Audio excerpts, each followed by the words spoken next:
एक दिन सुबह सुबह राजू अपने कपड़ों पर प्रेस करवाने के लिए अपने प्रेस वाले के पास जाता है, लेकिन वहां जाकर जैसे देखता है तो उसका जो प्रेस वाला था उसकी दुकान आज बंद थी।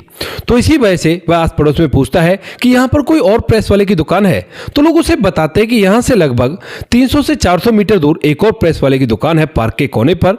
दुकान तो क्या ऐसे अड्डा सा बना हुआ है, वहां पर एक महिला प्रेस किया करती है, तो आप वहां पर जाकर प्रेस करवा लो। इसी वजह से जो राजू होता है वह वहां से उस दिशा की ओर चलने लगता है और जैसे ही वो उस प्रेस की दुकान पर पहुंचता है तो वहां पर प्रेस कर रही महिला को देखकर उसकी आंखें फटी के फटी रह जाती हैं, क्योंकि जो महिला प्रेस कर रही थी वह और कोई नहीं उसी की पत्नी थी, जो कि 2 बच्चों को छोड़कर आज से 3 साल पहले उसे छोड़कर अलग से रहने लगी थी अपने प्रेमी के साथ। लेकिन यहाँ पर राजू जब इस बात को देखता है तो एकदम तो वहां से वापस लौटना चाहता है, लेकिन फिर वो सोचता है कि मैंने कोई गलती थोड़ी नहीं की है जो मैं यहाँ से जाऊं। मैं तो यहीं पर रहूंगा और इसी से प्रेस करवाऊंगा, क्योंकि अब तो मैं पैसे देकर इसे प्रेस करवाऊंगा। ऐसा सोचकर वो वहीं पर खड़ा रहता है। कौन थी वह महिला और क्या कारण था जो अपने पति को छोड़कर वह इस तरह से वहां पर रह रही थी, और क्या कारण था जो उसे प्रेस करनी पड़ रही थी? पूरी सच्चाई के बारे में जानने के लिए वीडियो को अंत तक जरूर देखें। नमस्कार दोस्तों, मेरा नाम है जीतू और आप लोग देख रहे हैं ब्रेन निर्माण चैनल। वीडियो को ज्यादा से ज्यादा शेयर करें और चैनल को सब्सक्राइब करना ना भूलें ताकि मेरा हौसला बढ़ता रहे। उत्तर प्रदेश के कुशीनगर जिले के अंदर एक राजू नाम का लड़का रहा करता है। राजू जिसके घर में उसके माता पिता हैं और एक बड़ा भाई है। यहाँ पर उसके पास थोड़ी सी पुश्तैनी जमीन भी है जिस पर वो लोग खेती बाड़ी किया करते हैं और खेती बाड़ी करके अपना जीवन निर्वाह कर रहे हैं। राजू जैसे शादी को होता है तो माता पिता उसकी शादी की चिंता करते हैं और उसके लिए एक लड़की ढूंढी जाती है। लड़की का नाम मंजू होता है और मंजू देखने में काफी ज्यादा खूबसूरत थी। तो उसके बाद मंजू और राजू की शादी हो जाती है और शादी होने के बाद मंजू दुल्हन बनकर राजू के घर में आ जाती है। वहां पर आने के बाद जो राजू होता है वह मंजू की खूबसूरती को देखकर इतना फिदा हो जाता है कि उसके चारों तरफ घूमा करता है, उससे प्यार किया करता है और कहता है कि तुम ना मेरी जिंदगी हो। अब जब मंजू ये देखती है कि उसका पति उससे प्यार करता है और उसके चारों तरफ घूमा करता है तो वो सोचने लगती है कि क्यों ना इस बात का फायदा उठाया जाए, और इसी वजह से वह घर वालों के सामने एक अलग ही तरह के एटीट्यूड में आ जाती है। अब जब घर वाले देखते हैं कि एटीट्यूड में आ गई है तो उसके बाद जो घर वाले होते हैं वो उसे समझाने लगते हैं, कहते हैं कि ऐसा मत कर, लेकिन उसको तो 7वें आसमान पर उसके पैर रखे हुए थे और उसे ये बात बिल्कुल भी सुनाई नहीं देती है। जब घर वाले ये बात देखते हैं तो उसे धमकाने लगते हैं और राजू से भी उसे धमकाने के लिए कहते हैं। अब राजू खुद तो उसे नहीं धमकाता है, लेकिन जब घर वाले कहते हैं तो वो अपनी पत्नी से कहा करता है कि ऐसा मत करो, घर वालों से ऐसा नहीं कहना चाहिए। लेकिन जो पत्नी होती है जब एक दिन बात कुछ ज्यादा ही बढ़ जाती है तो उसके बाद अपने पति से कहती है कि तुम्हें ना अपने घर वालों से अलग होना होगा। अब जो राजू होता है वह अपनी पत्नी के प्यार में कुछ इस कदर पड़ चुका था कि वह उससे कहता है कि ठीक है अलग हो जाएंगे, कोई भी दिक्कत नहीं है, कमाना ही तो है, मैं कमा कर ले आऊंगा और तुम घर के अंदर आराम से रहना। ऐसा कहकर जो राजू होता है वह मंजू को लेकर अपने घर वालों से अलग हो जाता है। जो कुछ थोड़ा बहुत उनके हिस्से की जमीन होती है वह उन्हें मिल जाती है और उसे एक प्लॉट में घर बनवाने के लिए पैसे दे दिए गए थे और प्लॉट दे दिया गया था जो कि घर से काफी दूर था। इसके बाद जो राजू होता है वहीं पर घर बनवाकर अपनी पत्नी के साथ रहने लगता है और धीरे धीरे समय बीतता है। समय के साथ साथ उनको 2 बच्चे होते हैं, लेकिन जैसे 2 बच्चे हो जाते हैं तो अब राजू को लगने लगता है कि 2 बच्चों की अगर परवरिश करनी है तो मुझे ना अच्छे से कमाना होगा, इस मेहनत मजदूरी से काम नहीं चलेगा, क्योंकि अब तक जो कुछ भी पैसे वो कमाया करता था वो सारे पैसे उसकी पत्नी घर पर बैठे बैठे ही खर्च कर दिया करती थी। तो इसी वजह से जो राजू होता है वह अब सोचता है कि क्यों ना बाहर जाया जाए, और जब इस बारे में एक दिन अपनी पत्नी से बात करता है तो पत्नी भी कहती है कि हाँ खूब शौक से जाओ, कोई भी दिक्कत नहीं है। इसके बाद जो राजू होता है वह अपने परिवार का भरण पोषण करने के लिए बाहर जाता है, यहां से सीधा चंडीगढ़, और चंडीगढ़ में रहकर पैसा कमाता है। पैसे कमाने के बाद कुछ पैसे तो मंथली भेज दिया करता, लेकिन कुछ पैसों को हर 6 महीने में, हर साल भर में वापस आकर इकट्ठा लाया करता और उनसे कुछ ना कुछ काम करवाया करता। यानी कि घर में जैसे एक आध कमरा और बनवाना है, या फिर उसकी डेंटिंग पेंटिंग करनी है, या फिर कुछ सोने का सामान बनवाना है अपने बच्चों के भविष्य के लिए, ऐसी बातें सोचकर वो ऐसा कर रहा था। वहां पर रहते हुए उसे 2 साल बीतते हैं, लेकिन 2 साल बाद एक दिन अचानक से राजू के पास फोन आता है कि भाई तेरे घर में ना एक व्यक्ति आया करता है और आज तो वो खिड़की से घुस रहा था। इस बात को सुनकर राजू हैरान हो जाता है और सोचने लगता है कि कौन व्यक्ति है भाई, तुम्हें पता है कुछ उसके बारे में? तो वो कहने लगता है कि भाई वो तेरी जो पत्नी है वो उसे अपनी मौसी का लड़का बताया करती है, क्योंकि पहले भी वो काफी दिन तुम्हारे घर में रहकर गया था, लेकिन आज जब वो खिड़की से घुस रहा है तो मुझे इस बात से बहुत ही बुरा लग रहा है, क्योंकि खिड़की से मौसेरा भाई क्यों घुसता तो इस बात को सुनकर राजू का भी दिल दहल जाता है और वो कहता है कि ठीक है, तुम इस बारे में किसी को मत बताना और मैं वहीं पर आ रहा हूँ। इसके बाद जो राजू होता है वह वहां से टिकट करवाता है ट्रेन की और 1-2 दिन के अंदर अपने गांव में आ जाता है। लेकिन जैसे वो अपने गांव में आता है और अपने घर के अंदर जाता है तो रात का समय हो रहा था और रात के समय उसकी पत्नी अपने उसी मौसेरे भाई के साथ एक ही बिस्तर पर बहुत कुछ ऐसा कर रही थी जो उन्हें नहीं करना चाहिए था। यह सब कुछ जब अपनी आंखों से देखता है तो उसके बाद चीख चिल्लाकर अड़ोसी पड़ोसियों को यहाँ पर बुला लेता है और सभी लोग यहाँ पर इकट्ठा हो जाते हैं। गांव वाले जब ये सुनते हैं कि ये कोई मौसेरा भाई नहीं है, क्योंकि मुझे पता है कि इसकी मौसी के लड़के कौन है, तो उसके बाद गांव वाले उस लड़के को बांध देते हैं और उसके बाद उससे पूछा जाता है कि ये कौन है और ये तुम्हारे घर के अंदर क्या कर रहा है। तो जो मंजू होती है राजू की पत्नी, वह कहने लगती है देखो इसको कोई भी हाथ मत लगाना, क्योंकि मैं इससे प्यार किया करती हूँ और यही मेरा सच्चा प्रेमी है। गांव वाले जो होते हैं वह कहते हैं कि हाँ बताओ ये कौन है। तो उसके बाद जो मंजू है वो बताने लगती है, कहती है कि जब मेरा पति जो चंडीगढ़ चला गया था पैसे कमाने के लिए, तो उसके बाद मैं दिन भर सोशल मीडिया पर बात किया करती थी और उसी दौरान मेरी इससे मुलाकात होती है। इसका नाम रामवीर है। रामवीर की सोशल मीडिया पर उससे मुलाकात होती है और स्टार्टिंग में जब ये मुझसे बात करता है तो मेरी काफी ज्यादा तारीफ करने लगता है। इसकी तारीफों को सुनकर मुझे लगने लगता है कि इससे अच्छा इंसान मुझे नहीं मिल सकता और उसके बाद मैं इसके प्यार में पड़ जाती हूँ। रामवीर जो होता है वह उससे उसका व्हाट्सएप नंबर मांगता है और दोनों के एक दूसरे के नंबर एक्सचेंज हो जाते हैं सोशल मीडिया के थ्रू और उसके बाद दोनों में बातचीत होने लगती है। बातचीत का सिलसिला कुछ ऐसा होता है कि यहाँ पर जो रामवीर होता है वह मंजू से मिलने के लिए कहने लगता है। कहता है कि मंजू मुझे तुमसे मिलना है, अब बताओ कहां पर आओगी तुम। तो उसके बाद मंजू कहती है कहां पर क्या आना, तुम ऐसा करो मेरे घर पर ही आ जाओ। अब इस बात को सुनकर रामवीर मना करता है, कहता है घर पर तो सब लोग होंगे, लेकिन वो कहती है कि कोई नहीं है, 2 छोटे छोटे बच्चे हैं और मेरा पति चंडीगढ़ में रहा करता है। उसके बाद जो रामवीर होता है वह उसके कहे अनुसार उसके घर पर आ जाता है और जब ये घर के अंदर रहता है 2 से 3 दिन, तो उसके बाद अड़ोसी पड़ोसी पूछने लगते हैं कि कौन है ये। तो उसके बाद जो मंजू होती है वो बताती है कि ये मेरी मौसी का लड़का है, मुझसे मिलने के लिए आया था। इस बात को सुनकर अड़ोसी पड़ोसी फिलहाल तो चुप हो जाते हैं, लेकिन उसके बाद जो मंजू है वह जब भी रामवीर उससे मिलने आया करता या तो उसे रात के समय में अंधेरे में बुलाया करती या फिर ऐसे बुलाया करती जो किसी को पता ना चले और उसे घर के अंदर ही एक कमरे में रखा करती, यानी कि रात के समय वो बाहर निकला करता, खाना पीना खा लिया करता और उसी घर के अंदर रहा करता है। इसी तरह से सब कुछ चल रहा था, लेकिन एक दिन जब इनकी मुलाकात होनी होती है, यानी कि रामवीर का मन करता है मिलने के लिए और वह उससे कहता है कि मेरा मिलने का मन कर रहा है और मैं यहां पर आ चुका हूं। तो उसके बाद मंजू एक छोटी सी गलती कर देती है और वह गलती इतनी थी कि रात होने का उन लोगों ने इंतजाम नहीं किया। शाम के समय उसने कहा कि देखो घर के दरवाजे पर तो अड़ोस पड़ोस वाले आकर इधर उधर बैठे होंगे अपने अपने घर के दरवाजों पर, क्योंकि शाम का समय है, तुम ऐसा करो पीछे की खिड़की से आ जाओ, मैं खिड़की को खोल देती हूं।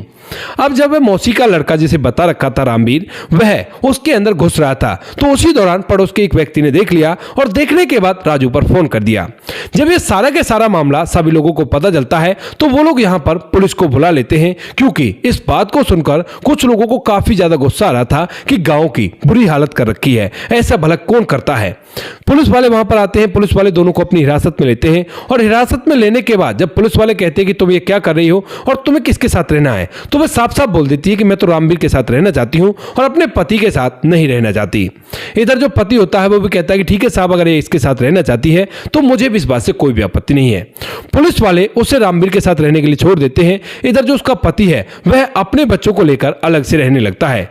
धीरे धीरे उन लोगों का जो कुछ भी होना था वो तो हो जाता है, लेकिन इसके बाद से जो पति होता है यानी कि जो राजू था, उसका मन यहां पर बिल्कुल भी नहीं लगता है, क्योंकि कुछ लोग उसके बारे में अलग तरह की बातें बनाने लगते हैं कि बहू को रोक ही नहीं पाया, यानी कि पत्नी को रोक ही नहीं पाया, ऐसी कुछ बातें उसकी मर्दानगी पर उठने लगती हैं।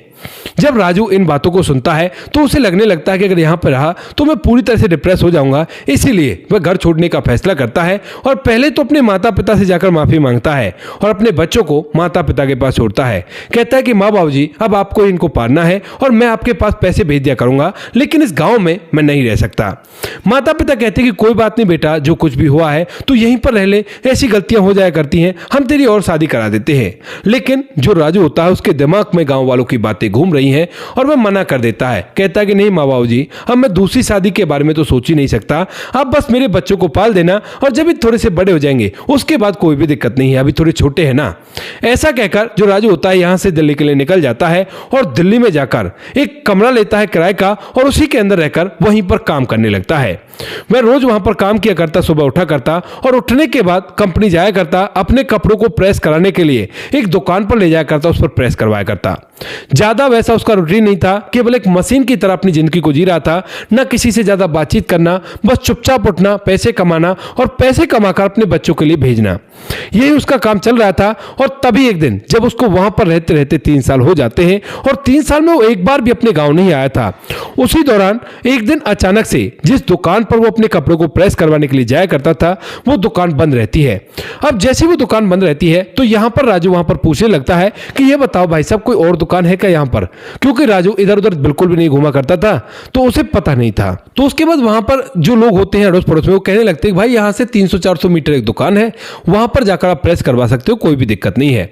तो जो राजू होता है अपने कपड़ों की गठरी को लेकर सीधा उस दुकान पर पहुंच जाता है। लेकिन जैसे उस दुकान पर जाकर गठरी को रखता है और वहां पर उस महिला को देखता है जो कि वहां पर प्रेस कर रही थी, तो उसकी आंखें फटी के फटी रह जाती हैं, क्योंकि सामने जो महिला प्रेस कर रही थी वह और कोई नहीं, उसकी वही पत्नी मंजू है जो कि अपने पति को छोड़कर अपने प्रेमी के साथ गई थी। इस बात को देखकर यहां पर जो राजू होता है वह पूरी तरह से हैरान होता है और बस उसकी तरफ देखता ही रह जाता है। मंजू जब उसकी तरफ देखती है तो एकदम से अपनी आंखों में आंसू भर लाती है, लेकिन फिर न जाने क्या सोचती है और सोचने के बाद अपने आंसू पहुंचकर कहती है कि हाँ साहब बताइए क्या करना है। तो यहां पर जो राजू होता है वह पूछने लगता है कि तुम तो अपने प्रेमी के साथ रहने के लिए बोल रही थी, अब तुम्हारा प्रेमी इतना भी प्यार तुमसे नहीं किया करता कि तुम्हें यहां पर प्रेस करने के लिए छोड़ रखा है। इस बात को सुनते ही मंजू की आंखों में उदासी तो आती है, लेकिन वो कहने लगती है कि तुम्हें इससे मतलब, तुम अपना काम करो, ये कोई मतलब नहीं है। लेकिन तभी राजू कहता है कि हाँ हाँ अब मुझे क्या मतलब होगा, लेकिन उस टाइम पर तो बड़ा चीख चीख कर कह रही थी कि मैं इसके प्यार करती हूँ, इसके साथ ही रहना चाहती हूँ। अब इस बात को सुनकर मंजू के सब्र का बांध टूट पड़ता है और वह एकदम से फूट फूट कर रोने लगती है। कहती है कि राजू अब क्या करोगे, मेरी आंखों के आंसू तो देखना चाहते थे, ये लो आ गए आंसू, कोई बात नहीं तुम जाओ, तुम अपने काम से काम रखो, सभी लोग एक तरह के हुआ करते हैं। अब जब उस पत्नी की आंखों में आंसू देखता है जिसने किसी दिन ये कहा था कि मैं इससे प्यार किया करती हूँ, इसी के साथ रहना चाहती हूँ, तो राजू जो होता है वो उससे पूछने लगता है कि आखिर बात क्या है, तो मुझे बात बताओ। इसके बाद जो मंजू है उसे पूरी बात बताने लगती है। कहती है कि वहां पर जब मैं उससे प्यार किया करती थी तो वहां तक तो तुम्हें पता ही है, लेकिन उसके बाद जब मैं उसके साथ रहने के लिए उसके घर चली जाती हूँ तो यहाँ पर जो उसके घर वाले होते हैं जैसे ही मुझे उसके साथ देखते हैं तो पहले से उन्हें ये बात पता चल गई थी, न जाने कहां से, शायद पुलिस वालों ने उन्हें बता दिया था। तो उसके बाद जो उसके घर वाले होते हैं वो उससे कह देते हैं कि बेटा अगर तू ये सब कुछ कर रहा है तो हमारा तुम्हारा कोई भी ताल्लुकात नहीं है, तू हमें छोड़कर जा सकता है, हम तुम्हें अपनी जायदाद से बेदखल करते हैं। ऐसा कहकर उसके घर वालों ने उसे जायदाद से बेदखल कर दिया था और जैसे उसे जायदाद से बेदखल किया गया था तो यहाँ पर वह मुझे लेकर दिल्ली में आ जाता है और हम लोग सोचते हैं कि अपना एक नया से जिंदगी स्टार्ट करेंगे और जीवन को आराम से जीएंगे। लेकिन जब उसे काम करना पड़ता है और काम करके पैसे कमाकर घर का खर्च चलाना पड़ता है तो उसके बाद न जाने वो किस तरह से इरिटेट सा हो जाता है और बिल्कुल भी मेहनत करना उसकी बस की नहीं होता है। धीरे धीरे लगभग 6 महीने के अंदर ही मुझे पता चल जाता है कि ये बिल्कुल भी मेरा उस तरह से साथ नहीं दे सकता जिस तरह से मेरा पति ने मेरा साथ दिया था। और इस बात को सोचकर मुझे तुम्हारी याद भी आती है और अपनी गलती का एहसास भी होता है। लेकिन वो कहते हैं ना कि अब पछताए होत क्या जब चिड़िया चुग गई खेत, क्योंकि अब जो कुछ भी होना था वो तो हो चुका था और तुम भी मुझसे पूरी तरह से अलग हो चुके थे। इसी वजह से मैं इसको अपनी नियति समझकर खुद भी काम करने का सोचती हूँ। लेकिन जो रामवीर होता है जैसे मैं काम करने लगती हूँ तो उसके बाद वो काम धंधा बिल्कुल छोड़ देता है और जो भी काम करके मैं पैसे थोड़े बहुत कमाया करती हूँ उन पैसों से शराब पीने लगता है। शराब पी पी कर वह जब काफी ज्यादा मुझे परेशान कर देता है तो एक दिन मैं उससे लड़ाई कर देती हूँ और जिस दिन ही मैं उससे लड़ाई करती हूँ उसी दिन वो मुझे छोड़कर चला जाता है। क्योंकि हम दोनों लिविंग में रह रहे थे तो मैं भला उससे कह भी क्या सकती थी। वो यहाँ से भागकर वापस से शायद अपने गांव चला गया होगा, लेकिन मुझे नहीं पता वो क्या कर रहा है। और उसके बाद मैंने सोचा कि मेरी यही सजा है, क्योंकि जो मैं अपने 2 बच्चों को छोड़कर आई थी वो बच्चे भी तो मन ही मन मुझे काफी ज्यादा कोस रहे होंगे। इसी वजह से मैं यहाँ पर अपनी नियति समझकर ये काम किया करती हूँ और तुम चले जाओ यहाँ से, बार बार मेरे पास आने की जरूरत नहीं है। पहले जहां पर प्रेस करवाया करते थे वहीं पर करवा लेना, लेकिन अब मुझसे कोई भी ताल्लुकात मत रखो। ऐसा कहकर वो उसे जाने के लिए कह देती है और राजू भी इन सभी बातों को सुनकर वहां से वापस लौट आता है। लेकिन उसके दिमाग में ढेर सारी बातें चलने लगती हैं। वह सोचता है कि मेरे बच्चे अब बिना मां के रह रहे हैं, अगर मैं इसे दोबारा से यहां पर ले आता हूं तो हो सकता है ये अपने बच्चों को देखकर अपनी जिंदगी को सुधार ले और आराम से जीवन व्यतीत करे। इस बात को सोचकर जो राजू होता है वह पूरी रात भर इस बात के बारे में गहन सोच विचार करता है और गहन सोच विचार करने के बाद वह आज काफी दिनों बाद अपने बच्चों की खास खबर लेने के लिए अपने घर वालों के पास फोन करता है। जब वह घर वालों के पास फोन करता है तो घर वाले उससे शिकायत करने लगते हैं कि तुम्हारे बच्चों ने इतना परेशान कर रखा है, ये कर रखा है, वो कर रखा है, अपने बच्चों को कब ले जाओगे अपने साथ?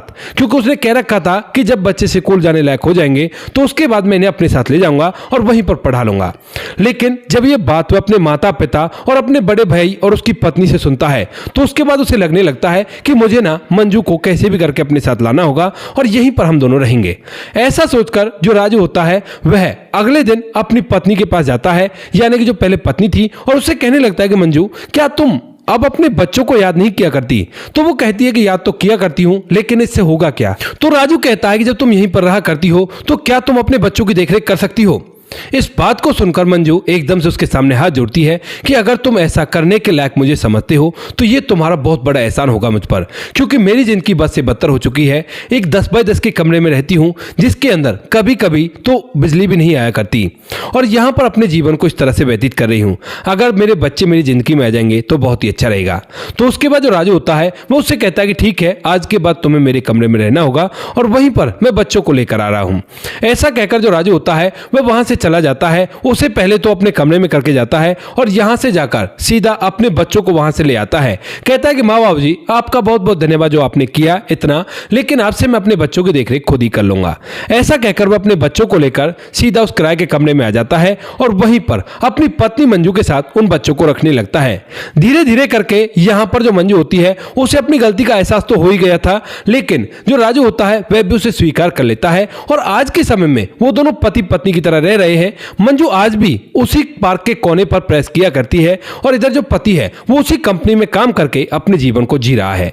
तो दोस्तों ये थी आज की कहानी। आपको जैसी भी लगी कमेंट सेक्शन में बता देना। वीडियो अगर अच्छी लगे तो वीडियो को लाइक और चैनल को सब्सक्राइब जरूर करें ताकि हमें थोड़ा सा हौसला मिल सके आप लोगों के लिए ऐसी अच्छे वीडियो बनाने के लिए। इन कहानियों को सुनाने का उद्देश्य किसी को परेशान करना बिल्कुल भी नहीं है। ये कहानी आपको इसलिए सुनाई जाती है ताकि आप लोग इन कहानियों में से कुछ ना कुछ सीख सको और अपने जीवन में उस चीज को अप्लाई कर सको। मिलते हैं किसी नेक्स्ट वीडियो नए टॉपिक के साथ, तब तक के लिए जय हिंद, जय भारत, जय हिंदुस्तान।